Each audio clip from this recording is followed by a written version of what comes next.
बिस्मिल्लाहिर्रहमानिर्रहीम। Dear students, आज हम जो टॉपिक डिस्कस करने जा रहे हैं वो है नॉन मेटल्स। बच्चों, नॉन मेटल्स ऐसे एलिमेंट्स को कहते हैं जो इलेक्ट्रॉन्स को एक्सेप्ट करते हैं, इलेक्ट्रॉन को गेन करते हो। और जब भी कोई एटम इलेक्ट्रॉन को गेन करता है इट बिकम नेगेटिव आयन। वो क्या बन जाता है? नेगेटिव आयन बन जाता है। और नेगेटिव आयन को हम एनाइन भी कहते हैं। कि जो नॉन मेटल्स हैं बच्चों, ये इलेक्ट्रोफाइल होती हैं। इट मीन्स कि इनको इलेक्ट्रॉन्स अच्छे लगते हैं। That's why they accept, they gain electrons. In this way non metals are electronegative in nature. तो इस तरह बच्चों उनकी जो नेचर होगी वो कैसी होगी? इलेक्ट्रोनेगेटिव। क्यों? क्योंकि वो इलेक्ट्रॉन को गेन कर रही हैं। जब भी कोई एटम इलेक्ट्रॉन को गेन करता है तो उसके ऊपर नेगेटिव चार्ज आता है।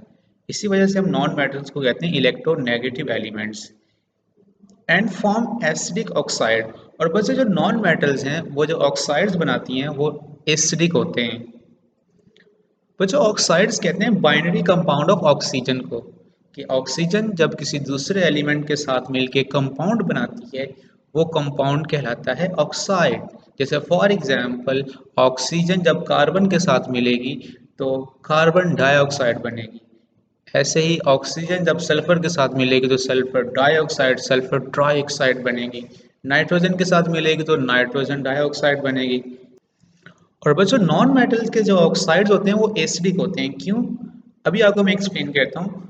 जैसे फॉर एग्जांपल आप समझ लें कि कार्बन है। कार्बन बच्चों एक नॉन मेटल है। जब ये ऑक्सीजन के साथ मिलेगी तो कार्बन डाइऑक्साइड बनेगी।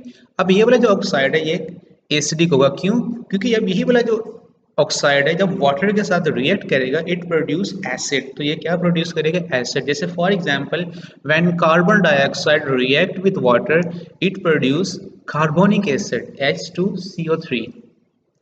ऐसे ही बच्चों जब सल्फर सल्फर एक नॉन मेटल है वो ऑक्सीजन के साथ मिलेगी तो सल्फर ट्राइऑक्साइड बनेगी। जब सल्फर ट्राइऑक्साइड वाटर के साथ रिएक्ट करेगी it produces sulphuric acid H2SO4। तो बच्चों हमने ये जान लिया कि जो नॉन मेटल्स हैं वो इलेक्ट्रोनेगेटिव इन नेचर होती हैं।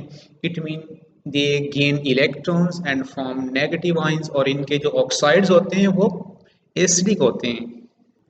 The valency of some non-metals depend upon the number of electrons accepted by them. अब बच्चों कुछ नॉन मेटल की जो वैलेंसी है वो डिपेंड करती है कि वो कितने इलेक्ट्रॉन एक्सेप्ट कर रही हैं। फॉर एग्जांपल अगर कोई एटम कोई नॉन मेटल 1 इलेक्ट्रॉन एक्सेप्ट कर रहा तो उसकी वैलेंसी 1 होगी। जैसे for example chlorine atom, chlorine की बच्चों वैलेंसी होती है 1 because it accept 1 electron in its outer most shell. Similarly, oxygen atom can accept 2 electrons. अब जो ऑक्सीजन एटम है वो 2 इलेक्ट्रॉन को एक्सेप्ट कर रहा है और इसकी वैलेंसी क्या होगी? 2। अब जो हम इस चीज को देखते हैं कि जो नॉन मेटालिक कैरेक्टर है वो किस चीज पे डिपेंड करता है। The non-metallic character depends upon the electron affinity and electronegativity of the atom. तो बच्चों जो नॉन मेटालिक कैरेक्टर है वो दो चीज़ों पे डिपेंड कर रहा है, एक इलेक्ट्रॉन अफिनिटी पे और एक इलेक्ट्रोनेगेटिविटी पे।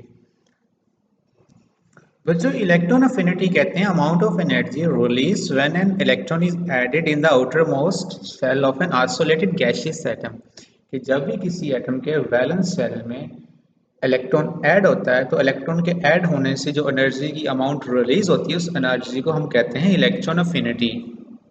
और बच्चों इलेक्ट्रोनेगेटिविटी कहते हैं the ability of an atom to attract the share pair of electrons towards self in a molecule. Small size elements having high nuclear charge are electronegative in nature. अब बच्चों जिन एटम का size small होता है definitely उनका जो nuclear charge होगा, जो न्यूक्लियस की जो अट्रैक्शन होगी इलेक्ट्रॉन्स पे वो ज़्यादा हो जाएगी और वो मोर इलेक्ट्रोनेगेटिव इन नेचर होंगे। इट मीन्स कि ऐसे एटम बहुत इजीली इलेक्ट्रॉन को एक्सेप्ट कर सकते हैं और इनकी जो इलेक्ट्रॉन अफिनिटी की वैल्यू वो हाई होती है। Therefore they possess non metallic character. Non metallic character decreases in a group downward. अब जो नॉन मेटालिक कैरेक्टर है वो अगर आप उसके ग्रुप में ट्रेंड देखें ना तो वो डिक्रीज होता है। वो डिक्रीज क्यों होता है? क्योंकि जैसे जैसे आप टॉप टू बॉटम मूव कर रहे हैं ना एटम का साइज जो है वो इंक्रीज हो रहा है। डेफिनेटली जब साइज इंक्रीज होगा न्यूक्लियर चार्ज डिक्रीज हो जाएगा। और बच्चों इसके रिजल्ट में क्या होगा? जो अट्रैक्शन होगी ना इनकमिंग इलेक्ट्रॉन्स के लिए वो पुअर हो जाएगी। Therefore less energy is release. और वो एटम भी जो है ना वो लेस नॉन मेटेलिक हो जाएगा। और बच्चों जो नॉन मेटेलिक कैरेक्टर है वो पीरियड में इंक्रीज होता है जब आप लेफ्ट टू राइट मूव करें अप टू हैलोजेंस। क्यों? क्योंकि जब आप लेफ्ट टू राइट मूव करें ना एटम का साइज बच्चों डिक्रीज हो जाता है। जब एटम का साइज डिक्रीज होगा तो न्यूक्लियर चार्ज इंक्रीज हो जाएगा। डेफिनेटली जब न्यूक्लियर चार्ज इंक्रीज होगा तो इलेक्ट्रॉन एफिनिटी की वैल्यू भी ज़्यादा हो जाएगी। तो इलेक्ट्रॉन को एक्सेप्ट करना ज़्यादा इजी हो जाएगा। और जब जितना इजीली इलेक्ट्रॉन को एक्सेप्ट करेंगे उतनी ही ज़्यादा अमाउंट में एनर्जी को रिलीज भी करेंगे। और इसी वजह से आपने देखा होगा जो पीरियोडिक टेबल है ना उसकी जो लेफ्ट साइड पे जो एलिमेंट्स होते हैं वो मेटल्स होती हैं और राइट साइड पे जो एलिमेंट्स होते हैं बच्चों वो नॉन मेटल्स होती हैं। Fluorine is the most non metallic element. अब बच्चों जो फ्लोरीन है ना वो मोस्ट नॉन मेटेलिक एलिमेंट है।